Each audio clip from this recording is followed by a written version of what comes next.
All right, let's get right into it. China is in the middle of maybe the most ambitious building project in all of human history. We're talking trillions of dollars pouring into ports, railways, and highways across more than 150 countries.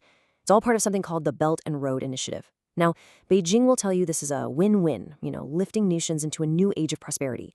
But a lot of critics are sounding a pretty loud alarm, calling it something way more sinister, a debt trap. So what's the real story here? Is this the biggest development project ever, or is it a very cleverly laid trap? To really wrap our heads around this huge global debate, we don't actually need to start with some complex economic chart. Nope. We can start with the story of a single massive project that went, well, terribly wrong. So picture this. It's the mid-2000s, and Sri Lanka has this grand vision. With a whole lot of help from China, they were going to transform their southern coast into a major global shipping hub. And you can imagine, people had incredibly high hopes. This project promised thousands of jobs, it promised prosperity, some were even calling it the future Dubai of India. And the absolute centerpiece of this dream was the Hambantota port. Now, to make it a reality, back in 2007, Sri Lanka took out a massive loan from China for over $1 billion. The plan? Build this brand new, state-of-the-art, deep-water port that could handle even the world's biggest container ships. What's just staggering is how fast this whole thing fell apart. The port opens its doors in 2011, but the ships just never came. I mean, it was built in a really remote spot, way off the main shipping lanes, and some argue that the proper feasibility studies were never really done. So it quickly became what they call a white elephant project, just bleeding millions of dollars year after year. The problem was Sri Lanka still had to pay back that billion-dollar loan. And this is the real kicker. Since they were completely unable to pay back the debt, the Sri Lankan government made an absolutely stunning decision in 2017. They handed over control of their brand new, strategic, deep-water port to a Chinese state-owned company for 99 years. Let that sink in. That's control until the year 2116.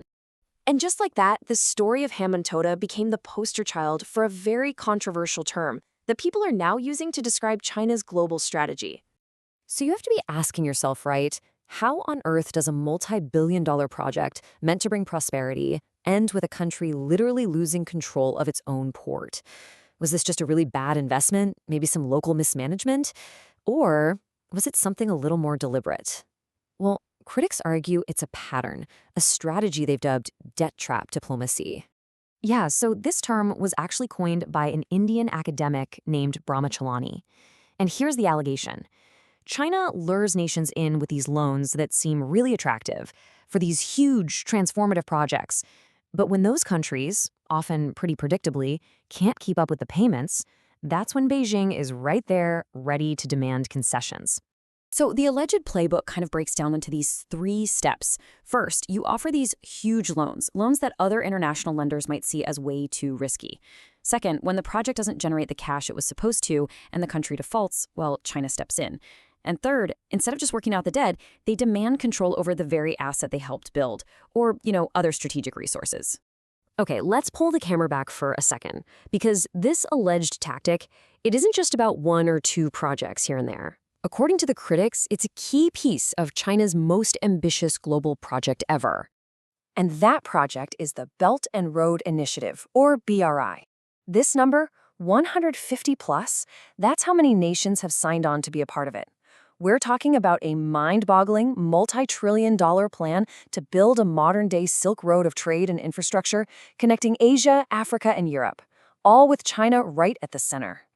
And this is where you see 2 totally different stories emerge. China, on one hand, presents the BRI as a clear win-win for the whole world, a project that builds desperately needed infrastructure where it's needed most. But on the other hand, critics are calling it a Trojan horse, a sneaky way to use economic investment to gain strategic and political power all over the globe. And critics will tell you the Hambantota port is far from the only example they point to.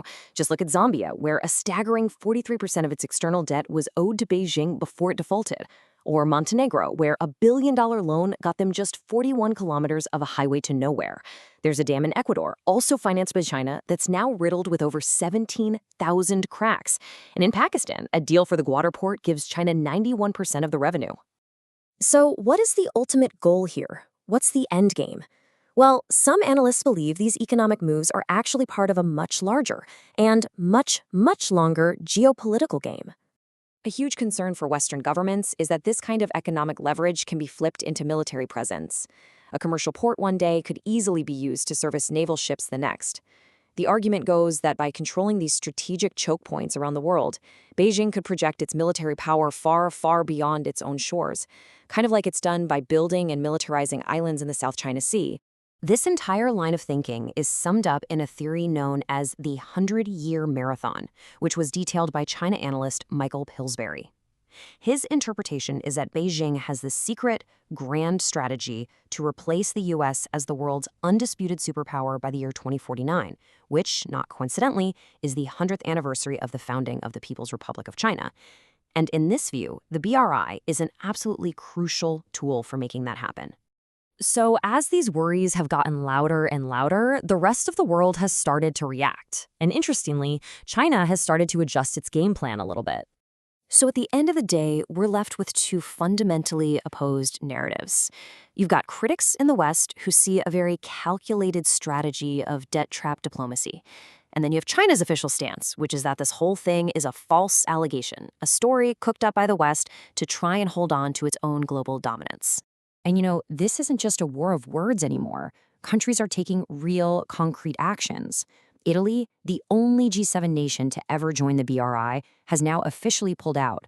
Countries like Malaysia and Myanmar, they've canceled or totally renegotiated massive projects because of worries about cost and their own sovereignty.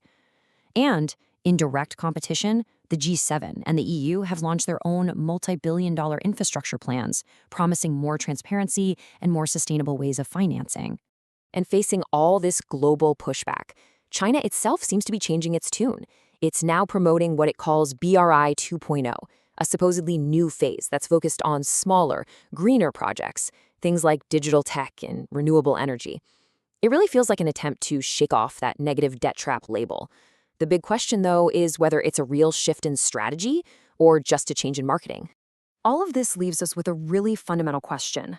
We are watching, in real time, a global competition to finance and build the infrastructure of the 21st century.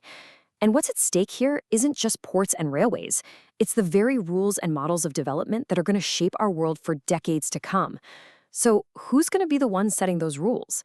Well, that's a question that is still very much up in the air.